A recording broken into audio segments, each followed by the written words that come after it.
దళిత బంధు కావాలంటే లంచం ఇవ్వాల్సిందే అంటూ ఓ స్థానిక లీడర్ డిమాండ్ చేశారా? భద్రాద్రి కొత్తగూడెం జిల్లా లక్ష్మీదేవిపల్లి మండల కేంద్రానికి చెందిన ఓ లీడర్పై కక్ష సాధించేందుకే కొందరు తప్పుడు ప్రచారాలు చేస్తున్నారా? బాధితులతో బలవంతంగా తప్పును ఒప్పని చేపిస్తుంది ఎవరు? గత 2 రోజులుగా తప్పుడు ప్రచారాలను ప్రసారించేందుకు ప్రేరేపిస్తుంది ఎవరు? ప్రజా ఆదరణ ఉన్న ఆ నాయకుడిపై చెడ్డ ముద్ర వేసేందుకు గుంతకాడ గుంటనక్కల చూసేదెవరు? దళిత బంధు కావాలంటే లంచం ఇవ్వాల్సిందేనని వస్తున్న కథనాలలో నిజమెంత అబద్ధమెంత? నిజాలు నిగ్గు తేల్చే దళిత బంధు లంచం ఆరోపణలపై అమ్మా న్యూస్ ప్రత్యేక కథనం.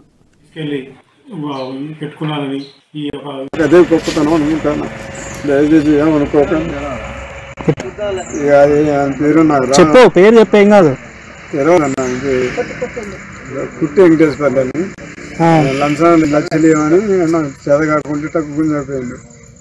నిన్నటి నుండి 21వ తారీఖు శనివారం నుండి నా మీద వివిధ రకాల దళిత బంధు ట్రాక్టర్కి 2 లక్షల రూపాయలు నేను అడిగాని ఆ యొక్క ట్రక్కు నేను తీసుకెళ్ళి పెట్టుకున్నానని ఈ యొక్క విషయంపై నిన్నటి నుంచి అన్ని ఛానల్స్ కానీ పేపర్లు కానీ నా మీద అభియోగాలు వస్తున్నాయి. నా మీద ఏదన్నా ప్రూఫ్ ఉంటే ఒక రాతపూర్వకం కానీ ఒక సెల్ ఫోన్లో రికార్డు కానీ లేదా నేను అతను ట్రాక్టర్ గుంజుకెళ్ళే ఫోటో కానీ ఇలాంటి ఏమున్నా కూడా మీరు ఎలాంటి దానికైనా నేను సిద్ధంగా ఉన్నా మీకు నేను వివరణ కూడా ఇవ్వగలను. కానీ నేను చేసింది ఒక దాని మీద ఫైట్ చేస్తా అంటే రాజకీయంగా పోయాలని చెప్పే ఉద్దేశంతో కొంతమంది కావాలని దీన్ని నన్ను రాజకీయంగా ఎదగలేకుండా నన్ను దెబ్బతీయాలని కొంతమంది ప్రయత్నాలు. 46 ముఖ్యంగా 46 జీవో అని లక్ష్మీదేవిపల్లి మండలం అశోక్ నగర్లో ఆ యొక్క 46 జీవో 2.5 ఎకరాల స్థలంపై నేను పోరాటం. భద్రాద్రి కొత్తగూడెం జిల్లా వ్యాప్తంగా గత 2 రోజుల నుంచి ఓ వార్త సంచలనంగా మారింది. స్థానికంగా ఉన్న లబ్ధిదారులకు దళిత బంధు కావాలంటే లంచం ఇవ్వాల్సిందేనని వస్తున్న కథనాలపై స్థానిక లీడర్ కొట్టి వెంకటేశ్వర్లు స్పందించారు. దళిత బంధు ట్రాక్టర్ విషయంలో తనకు ఎలాంటి సంబంధం లేదని తేల్చి చెప్పారు. తనపై తప్పుడు వార్తలు రాస్తున్నారని, ఆరోపణలు చేసే ముందు నిజాలను నిగ్గు తేల్చాలని సవాల్ విసిరారు. రాజకీయంగా ఎదుగుతున్న తనపై లంచం అనే అభియోగాలను మోపి విలువలను తగ్గించేందుకు కొందరు కుట్రలు చేస్తున్నారని ఆరోపించారు. వారు చేసిన ఆరోపణల్లో నిజం ఉంటే నిరూపించాలని మరోసారి సవాల్ విసిరారు. ఆ బౌట్లు కూడా పీకేసి రియల్ ఎస్టేట్ దందా చేసి 2-3 కోట్లు దర్జాగా ఇప్పటికీ అది అమ్మకాలు పోతున్నాయి. మేము ఎంఆర్ఓ గారికి దృష్టి తీసుకెళ్ళాము. ఎంఆర్ఓ గారు ఏమంటున్నారంటే మన సర్వేకి పెట్టామంటున్నారు. ఈ విషయంపై నేను పోరాటం చేస్తుంటే కావాలని ఈ దళిత బంధువులకు అడ్డం పెట్టి నన్ను ఏదో ఇబ్బంది పెట్టాలనుకుంటారు. స్థానికంగా మంచి పేరున్న తనపై ఏదో ఒక అభియోగం మోపి తనకున్న ఇమేజ్ని తగ్గించేందుకు కుట్రలు చేస్తున్నారని కొట్టి వెంకటేశ్వర్లు ఆవేదన వ్యక్తం చేస్తున్నారు.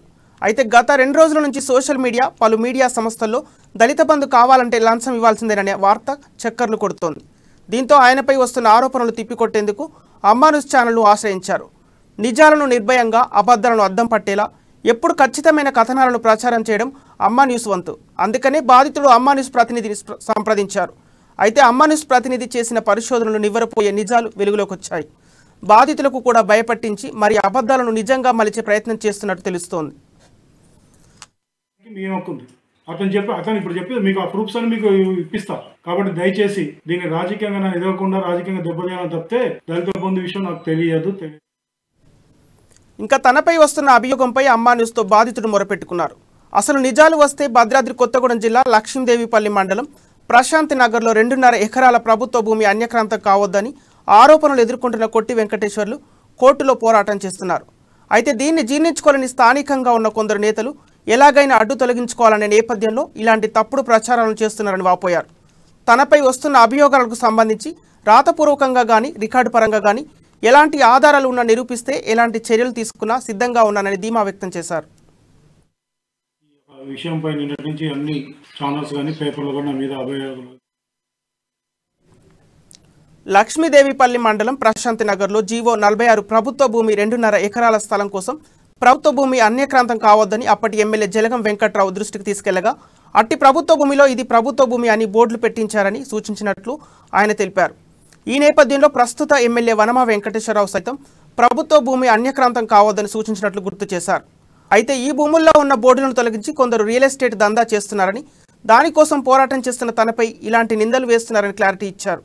గిట్టని వారు రాజకీయంగా దెబ్బతీయాలని, దళిత బంధును అడ్డుపెట్టుకుని రాజకీయం చేస్తున్నారని మండిపడ్డారు. ఒకవేళ నిజంగా అలా చేస్తే దళిత బంధు ట్రాక్టర్ ఇప్పించిన ఆ వ్యక్తి తన పేరు తెలియకుండా ఉంటుందా అని ప్రశ్నించారు. వార్తా కథనాల్లో ప్రసారమైన వీడియోలు జాగ్రత్తగా చూస్తే అర్థమవుతుందని, తన పేరును ఒక ఆడ మనిషి, ఒక మగ వ్యక్తి బలవంతంగా చెప్పించారని అర్థమవుతుందన్నారు. ఇలాంటి వార్తలతో బెదిరేది అదిరేది లేదని, ప్రజలు తన పక్షంలో ఉన్నన్ని రోజులు ఇలాంటి ఆరోపణలు తనను ఏం చేయలేవని తెలిపారు. రాములు, ఏం జరిగింది? నిన్న వచ్చింది పేపర్లో వచ్చింది అది అంటారు. నాకు పేపర్లో వచ్చింది కానీ నాకు ఏదో పుట్టింగ్ టెస్ట్ అనేటైనా ఆయన ఎవరు తెలియదన్న. నాకు వాస్తవం చెప్పాలంటే ఈ కొంపేలంకన్న పేరు చెప్పలే, వాళ్ళ పేరు చెప్పలే. ఆ మేడం వచ్చింది. ఆ మేడం వచ్చి నీకు ఏం భయం లేదు, కలెక్టర్ ఆఫీస్ కట్టి తీసుకపోతాపా అంటే నేనే ఆలోచించాను. మేడం సరే ఒకసారి ఊహించి కనుక్కోండి మేడం, ఒకళ్ళు ఇస్తానంటే తీసుకొచ్చుకుందాం, లేకపోతే కలెక్టర్ ఆఫీస్కి పోదాం అంటే నీకు ఎందుకు ఆ భయం, నీకు అవసరం లేదు, నేను తీసుకుపోతారా అని అన్నది. అయినా కదా నేను వదిలేదు మేడం, మరి ఒకసారి అడుగు చూద్దాం మేడం అని ఆ మేడంతో అంటే ఆ మేడం సర్లే అని ఫోన్ చేసింది. ఫోన్ చేస్తే సర్లే ఫోన్ చేసిన కొంచెం ఫోన్ లేపిండు. ఫోన్ లేపి ఇట్లా సంగతి మరి పలానా తక్కువ తీసుకపోయి మీ దగ్గర పెట్టుకున్నారటగా, నిజమేనా అంటే నిజమే, నాకు లూజుగా పెట్టిందని అంటే మరి ఎన్ని రూపాయలకు పెట్టిందని అంటే నాకైతే 1.5 సంవత్సరాలకు 2 సంవత్సరాలకు పెట్టిండు అంటే మరి ఆయనకి డబ్బులు ఎన్ని ఇచ్చినావు అంటే 30,000 ఇచ్చినా అన్నాడు. అంటే 30,000 నీకు ఇచ్చినావు ఆయన అంటే నన్ను అడిగింది ఆ మేడం. అయితే ఆ 30,000 నాకు ఇవ్వలేదు మేడం, అసలు నాకు రూపాయి కూడా తెలియదు, కాకపోతే నాకు కాగితాలు తీసి ఇచ్చారు కానీ అదేనా నేను ఊరికి పోతా అంటే ఆడున్నాను, నాకు ఫోన్ కొత్తగూడెం బస్ ఎక్కుతానని అంటే ఒక 5 నిమిషాలు ఆగు నేను వస్తాను అక్కడ సంతకాలు పెట్టి. అప్పుడు నీకు ఫోన్ చేసింది ఎవరు? కొంపెల్లికన్నా కుట్టి వెంకటేశ్వర్లు అని అన్న? ఈ కుట్టి వెంకటేశ్వర్లు అని తెలియదు, ఆయన ఇప్పుడు సర్పంచ్ అనేటి చేసిండు. సర్పంచ్ అంటే చేసిండు. అసలు నీకు లోకల్ ఇప్పించింది ఎవరు? అది కొంపెల్లికన్నా ఇప్పించింది మనకి. దాంట్లో ఇప్పుడు నువ్వు మరి నిన్న వాయిస్ లో అది వచ్చింది కదా యూట్యూబ్ లో, మరి కొట్టి వెంకటేశ్వర గారు చేశారు అది ఇదని చెప్పి వచ్చింది కదా, నువ్వు అన్నావు మరి నువ్వేమన్నా ఆ పేరున్నా వేరే పేరున్నా? నేను అసలు కొంపెల్లికన్న గారి పేరు చెప్పలేదు, ఈ కుట్టి వెంకటేశ్వర అసలు ఆయన ఎవరో మనకు తెలుసు. నేను ఆ ట్రాఫిక్ అది తీయలేదు అక్కడ. మరి ఆ పేపర్ లెటర్ రాసుకున్నారు ఏమో కానీ ఆయన పేరు వచ్చిందని చాలా మంది ఫోన్ చేసి అడుగుతారు కానీ నాకైతే నేను వాళ్ళ అదే చెప్పేటోని అయితే కొంపెల్లికన్న పేరు చెప్పేటోని. కొంపెల్లికన్న పేరు చెప్పకుండా వద్దులే మేడం, ఇక మన ఊళ్ళో పొద్దున్న అయితే మొఖానికి అదే ఇప్పుడు కొట్టి వెంకటేశ్వర్లు అనే అన్నకైతే సంబంధం ఉందా ఏమన్నా? అసలు ఆయన ఎవరో నాకు తెలియదు అసలు. అంటే నీ పేరు నువ్వు ఏదో చెప్తే వాళ్ళ పేపర్ మరి ఎట్లా ఎవరు రాశారు ఏమో తెలియదు కానీ ఆ విధంగా రాశారంటారు. రాసిరు అంతేగాని నాకు అసలు ఆయన ముఖం తెలియదు, నాకు ఆయన ఎవరో తెలియదు నాకు. అది అయితే నేను అదే పేరు చెప్పేటోనైతే ఆయన పేరు చెప్పే వాళ్ళు కొంపెల్లిక ఫస్ట్ మనకి ఇప్పించింది కొంపెల్లికన్న కదా. అసలు నీకు ఇక్కడ లోకల్ తిరిగి చేపించింది కొంపెల్లికన్న. అసలు ఆయన ఎవరో మనకు తెలియదు, ఆయన తెలియని ఈయన పేరు పెట్టండి, ఆయన పేరు అడిగి చెప్పు నేను. అసలు నీకు ఆయనతో సంబంధం లేదు కాకపోతే అది కావాలని ఇరికిచ్చింది అన్నట్టు ఉంటుంది. అంతే కానీ నాకైతే అసలు అలాంటి నేను ఆల్రెడీ అప్పుడు చెప్పిన కూడా నేను మేడం కలెక్టర్ ఆఫీస్కి పోదాంపా అంటేనే ఆ మేడంతో కూడా చెప్పాను నేను, మేడం వద్దులే మేడం అక్కడ సర్పంచ్ ఉప సర్పంచ్ వీళ్ళందరూ ఉన్నారు కదా మేడం, వాళ్ళని పిలిపిద్దాం, ఒకసారి అడుగు చూద్దాం మేడం, అడుగు చూస్తే వాళ్ళు ఏమంటారు దాన్ని బట్టి మాట్లాడదాం మేడం, అప్పుడు పోదామంటే పోదాం, మరి మనం గొప్ప పోయినా కూడా బాగుండే మేడం, నేనే నంజాంచి చాలా చెప్పుంటుంటే నిన్ను పిలిపించిన. నిన్ను పిలిపించినాక నువ్వు కూడా అన్నావు కదా ఆగు మేడం ఒకసారి ఫోన్ చేసి కనుక్కొని ఒకళ్ళు 20 కనుక్కున్నాక దాని తర్వాత బట్టి మనం ట్రాఫిక్ పోదామా ఏం చేద్దాం అనేది ఆలోచిద్దాం అక్క అని నువ్వు అన్నావు కదా. మరి ఎందుకంటే ఇప్పుడు ట్రక్ ఇచ్చినాక మనకి ఇప్పుడు నీకు కావాల్సింది న్యాయం, ట్రక్ నీకు వచ్చింది, మనకి ఎవరు చేసిర్రు ఏందనేది కాదు, ఎంతవరకు ఒకళ్ళ మీద పేర్లు ఇప్పుడు వచ్చిన పుకార్లు అయితే అంత పుకార్లే కానీ అక్కడ నిజమైతే ఏం లేదు దాంట్లో అసలు లేదు. ఎందుకంటే మనం ఇప్పుడు నేను చెప్పేటోనే కొంపెల్లికన్న పేరు చెప్తా, ఆయన తెలంగాణ పేరు మీద ఎందుకు చెప్పు నాకేం అవసరం చెప్తా. సర్లే రాములు, ఓకే మరి. సరేనా సరే. హలో రాములు గారా అండి?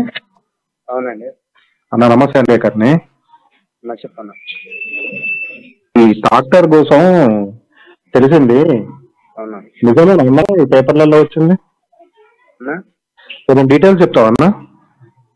ఎందుకు లేదన్నా అయిపోయింది నాది నాకు. అదే అన్న డీటెయిల్స్ చెప్పన్నా, ఇప్పుడు ఏమైనా వివరాలు కావాలంటే మాట్లాడమని చెప్పిండ్రు, అందుకే నీకు చేసిన. కొంచెం చెప్పాను ఫోన్ చేసి చెప్తున్నా, నేను హాస్పిటల్. సరేలే అన్న. ఇప్పుడు నీ ట్రాక్టర్ ఇప్పుడు ఆయనేనా అన్న, కొట్టి వెంకటేశ్వర్లు గారేనా? ఆయన ఎవరు తెలియదు నాకు, ఆయన పేరు కూడా తెలియదు. మరి నిన్న వీడియోలో మరి ఆయన పేరు చెప్పినావు కదా అన్న? నేను ఆయన పేరు ఎందుకు చెప్పిన, ఆయన పేరు అసలు నాకు తెలియనే తెలియదు ఆయన ఎవరు. మరి నిన్న వీడియోలో కొట్టి వెంకటేశ్వర్లు గారు అని చెప్పావు కదా, అది నిజమా కాదా అని కనుక్కోవడానికి ఫోన్ చేసిన.